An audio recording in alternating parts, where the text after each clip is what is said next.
नमस्कार। 12वीं कक्षा की राजनीति विज्ञान की पुस्तक स्वतंत्र भारत में राजनीति अध्याय 7 और अध्याय का नाम है जन आंदोलनों का उदय। इसमें एक नया आंदोलन आज हम करेंगे और आंदोलन का नाम है नर्मदा बचाओ आंदोलन। सभी बच्चों को पता है नर्मदा जो है भारत की एक महत्वपूर्ण नदी है, तो उसको बचाव के लिए ये आंदोलन चलाया गया था। क्या था नर्मदा बचाओ आंदोलन, ये आज हम इस जो पार्ट्स है इसमें जानने की कोशिश करेंगे। तो उससे पहले हम नर्मदा नदी देख लेते हैं कि नर्मदा बहती कहाँ से है। तो अगर आप ये देख रहे हैं माउस को, तो ये गुजरात से होते हुए महाराष्ट्र को भी छूती है और मध्य प्रदेश से होते हुए आगे ये बढ़ती है। 3 ये राज्य महत्वपूर्ण हैं जिनसे ये नर्मदा नदी बहकर चलती है। पहले सबसे पहले अगर आप देख रहे हैं गुजरात, फिर महाराष्ट्र से होते हुए ये सारा का सारा महाराष्ट्र है और फिर मध्य प्रदेश में प्रवेश करती है। 1980 के दशक में गुजरात, मध्य प्रदेश और महाराष्ट्र में पीने के लिए पानी, सिंचाई के लिए पानी तथा बिजली उत्पादन करने के लिए इन तीनों राज्यों से गुजरने वाली नर्मदा और उसकी सहायक नदियों पर छोटे बड़े 450 बांध बनाने का निर्णय लिया। बांध का मतलब है जहां पर पानी को रोक कर रखा जाता है ताकि उसका प्रयोग किया जा सके। तो इन तीनों राज्यों से जो नदी गुजर रही थी, पीने के लिए पानी, सिंचाई के लिए पानी तथा बिजली उत्पादन करने के लिए जो नर्मदा और उसकी सहायक नदियां थी, उन पर छोटे बड़े 450 बांध बनाने का निर्णय लिया गया। इन सभी बांधों में गुजरात का सरदार सरोवर बांध और मध्य प्रदेश का नर्मदा सागर बांध, जिसको हम इंदिरा सागर बांध भी कहते हैं, सबसे प्रमुख 2 प्रमुख थे। एक गुजरात में बन रहा था सरदार सरोवर बांध और मध्य प्रदेश में जो बन रहा था वो था नर्मदा सागर बांध, या फिर जिसको हम इंदिरा सागर बांध के नाम से जानते हैं। चित्र आप देख रहे हैं, इस चित्र में अगर आपको दिखाई दे रहा है, ये जो एक नीली लाइन है ये नर्मदा नदी है। इस नर्मदा नदी में यहाँ पर जो गुजरात में जैसे ही वो महाराष्ट्र में प्रवेश करती है, तो सरदार सरोवर बांध यहाँ बनाया जाना था और मध्य प्रदेश में प्रवेश करने के बाद नर्मदा सागर बांध यहाँ पर बनाया जाना था। ये नदी आप देख रहे हैं, ये आगे बहकर जा रही है। तो ये 2 बांध, इस वजह से तो 450 बांध बनाए जाने थे छोटे बड़े, लेकिन 2 बांध प्रमुख थे, नर्मदा सरदार सरोवर बांध और नर्मदा सागर बांध। सरदार सरोवर बांध का एक दृश्य देख लेते हैं, चित्र देख लेते हैं। ये सरदार सरोवर बांध का चित्र है जिसको आप देख रहे हैं। बहुत बड़ा विशाल बांध है जहां पर पानी को रोक कर रखा जाता है।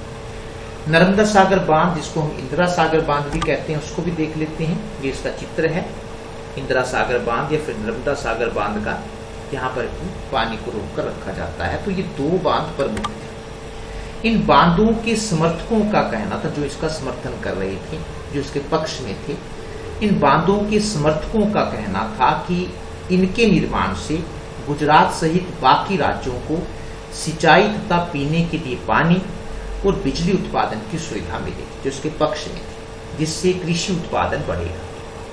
इसके अलावा बांधों के निर्माण से बाढ़ और सूखे की आपदाओं पर भी रोक, क्योंकि बांध पर जब पानी रोक कर रखा जाता है तो जब बरसात नहीं होती है तो वहां से पानी छोड़ दिया जाता है, जिससे सूखे की जो आपदा है उससे काफी हद तक निपटा जा सकता है। तो बांधों के समर्थकों का ये भी कहना था कि इससे बाढ़ के पानी को भी रोका जा सकता है बहने से, तो बाढ़ और सूखे की आपदाओं से पर रोक लगेगी। लेकिन इन बांधों का निर्माण करने से तीनों राज्यों के 245 गांव पानी में डूब जाए, क्योंकि जहां पर बांध का निर्माण किया जाता है उससे पीछे एक बड़ा इलाका जो होता है उसको कहते हैं सरकार अपने अधिग्रहण में ले लेती है और वहां पर पानी इकट्ठा होना शुरू हो जाता है। तो इन बांधों के निर्माण से 245 गांव पानी में डूब जाने थे और इन गांवों के लगभग 2.5 लाख लोग उजड़ जाने थे, क्योंकि जब पानी भर जाएगा तो वो लोग कहाँ जाएंगे, उनकी जमीन जब्त कर ली गई थी। तो 2.5 लाख लोग प्रभावित होने वाले थे। 245 गांव थे और 245 गांव में 2.5 लाख जो लोग थे वो प्रभावित हो रहे थे, उजड़ रहे थे।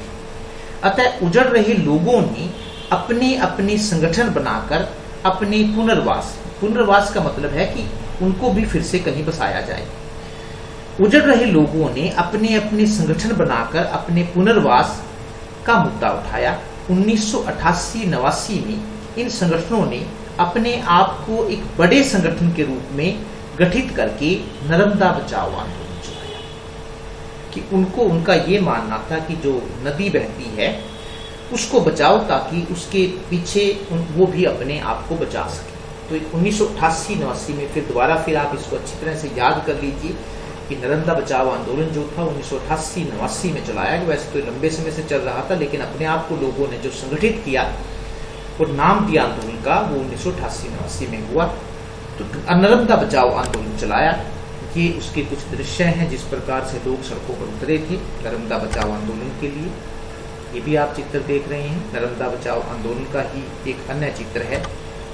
इस आंदोलन का नेतृत्व मेधा पाटेकर ने, जो आंदोलन का नेतृत्व, क्योंकि आंदोलन का नेतृत्व करने के लिए भी कोई ना कोई नेता होना चाहिए, तो जो नेता थी वो थी मेधा पाटेकर। ये भी आपने याद रखना है, अपने दिमाग में कहीं बिठा लीजिए इस बात को। ये है मेधा पाटेकर जिसने इस आंदोलन को नेतृत्व प्रदान किया। इसके अलावा ये भी उन्हीं का चित्र है, अगर आप देख रहे हैं। बाद में उनके साथ सुंदरलाल बहुगुणा और बाबा आमटे भी जुड़ गए। ये भी समाज सेवी हैं। तो ये दो व्यक्ति भी बाद में उनके साथ जुड़ गए, सुंदरलाल बहुगुणा और बाबा आमटे। आगे चित्र हैं इनके, ये सुंदरलाल बहुगुणा है, चित्र है उनका, समाज सेवी है, महत्वपूर्ण योगदान है इनका भारत में। और ये बाबा आमटे हैं जो नर्मदा बचाओ। तो ये आ जाता है कई बार प्रश्न कि नर्मदा बचाओ आंदोलन का नेतृत्व किन किन लोगों ने किया। मेधा पाटेकर, सुंदरलाल बहुगुणा और बाबा आमटे। ये दलाई लामा के साथ उनका चित्र है, दलाई लामा है, इधर बाबा आमटे हैं। आंदोलन की मांगे, क्या आंदोलन की मांगे थी जिन्होंने आंदोलन चलाया? एक उनकी मांग थी कि बांधों का निर्माण होने से 245 गांव के जो 2.5 लाख लोग गुजर रहे थे उनके पुनर्वास की व्यवस्था की जाए, उनको दोबारा कहीं ना कहीं बसाया जाए तथा उन्हें अपना काम धंधा शुरू करने के लिए उचित मुआवजा दे। जहां पर वो बसे हुए थे वहां पर उनका बना बनाया काम धंधा था, लेकिन उजड़ जाने के बाद उनको दोबारा बसाया ही नहीं जाए, बल्कि उनको इस आर्थिक सहायता भी प्रदान की जाए ताकि वो अपना दोबारा से काम धंधा शुरू कर सके। तो ये उनकी पहली मांग थी आंदोलनकारियों की। दूसरा, ऐसी परियोजनाओं को शुरू करने से पहले स्थानीय लोगों की भी राय ली जानी चाहिए, क्योंकि परियोजनाओं का सीधा प्रभाव उन्हीं पर पड़ता है। आंदोलनकारियों की एक मांग थी कि जो निर्णय है कहाँ पर बहुउद्देशीय परियोजना बनाई जानी चाहिए, कहाँ पर नहीं बनाई जानी चाहिए, ये उच्च अधिकारियों को निर्णय लेने का कोई अधिकार नहीं होना चाहिए, बल्कि जहां पर उन परियोजनाओं को धरातल पर उतारा जाएगा और जहां वहां पर वो लोग रहते हैं, जो स्थानीय लोग हैं वहां के, उनकी राय भी ली जानी चाहिए। क्योंकि जो प्रभाव है, जो ऊपर कुर्सियों पर बैठे हैं, जो बड़े बड़े ऑफिसर बैठे, उनका परियोजना का प्रभाव उस पर नहीं पड़ता है। उनका देखने का नजरिया कुछ और होता है, और जो लोग होते हैं जिन पर प्रभाव पड़ता है उनका नजरिया कुछ और होता है। तो उनकी एक आंदोलनकारियों की मांग थी कि जब भी कोई परियोजना शुरू की जाए, स्थानीय लोगों से उसकी राय जरूर ली जाए। सरकार द्वारा विकास का जो मॉडल अपनाया गया है उस पर फिर से विचार किया जाए, क्योंकि विकास का अर्थ लोगों को उजाड़ना नहीं है और न ही लोगों की आजीविका को छीनना है, बल्कि विकास का अर्थ लोगों को आजीविका दिलाना है। ये एक महत्वपूर्ण मांग थी कि जो विकास का मॉडल जो सरकार ने अपनाया है उस पर एक लंबी बहस की जानी चाहिए, क्योंकि विकास का अर्थ लोगों को उजाड़ना नहीं होना चाहिए, उनकी आजीविका को छीनना नहीं होना चाहिए, बल्कि विकास ऐसा होना चाहिए जो लोगों को उजाड़े बिना उनको आजीविका प्रदान कर सके। तो ये भी उनकी मांग थी। एक चौथी मांग थी कि बांधों के निर्माण पर होने वाले खर्च और उनके निर्माण से लोगों को होने वाली परेशानियों का मूल्यांकन किया जाना चाहिए। ये एक महत्वपूर्ण प्रश्न है कि सरकार बांध के निर्माण पर जो पैसा खर्च करती है, ये तुलना करके देखा जाना चाहिए कि वो पैसा महत्वपूर्ण है या लोगों को जो परेशानियां हुई वो ज्यादा है। बांधों के निर्माण पर होने वाले खर्च और उनके निर्माण से लोगों को होने वाली परेशानियों का मूल्यांकन किया जाना चाहिए, क्योंकि बांधों का निर्माण करने से जो लोग गुजरते हैं वे दूसरे स्थानों पर जाकर ठीक प्रकार से बस नहीं पाते। एक महत्वपूर्ण प्रश्न था ये कि जब लोगों को उजाड़ दिया जाता है, उनका बना बनाया जो वहां पर काम धंधा होता है, जब वो खत्म हो जाता है तो वो दूसरे जगह पर जाके समायोजन नहीं कर पाते हैं, एडजस्टमेंट नहीं कर पाते हैं, और फिर एक लंबा जो उनको संघर्ष करना पड़ता है दोबारा फिर अपने आप को स्थापित करने के लिए। तो ये एक मूल्यांकन किया जाना चाहिए कि बांधों का निर्माण करना जरूरी है या लोगों की तकलीफों को कम करना जरूरी है। आंदोलनकारियों ने सरदार सरोवर बांध का निर्माण कार्य रोकने की मांग की अपनी मांगों को लेकर। जब मामला काफी जटिल हो गया तो गुजरात सरकार मामले को लेकर सर्वोच्च न्यायालय में चली गई। इस बारे में सर्वोच्च न्यायालय ने अपना फैसला सुनाते हुए परियोजना को जारी रखने की अनुमति दी। मामला जब जटिल हो गया तो सरकार, जो राज्य सरकार थी, वो मामले को लेकर सर्वोच्च न्यायालय में चली गई।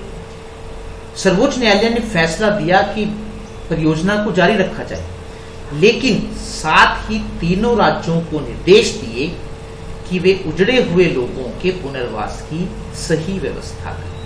परियोजना को लागू करने की अनुमति तो दे दी, जारी रखने की अनुमति तो दे दी, लेकिन साथ ही ये भी निर्देश दिया कि जो 2.5 लाख लोग उजड़ रहे हैं उनके पुनर्वास की भी व्यवस्था की जाए। धन्यवाद।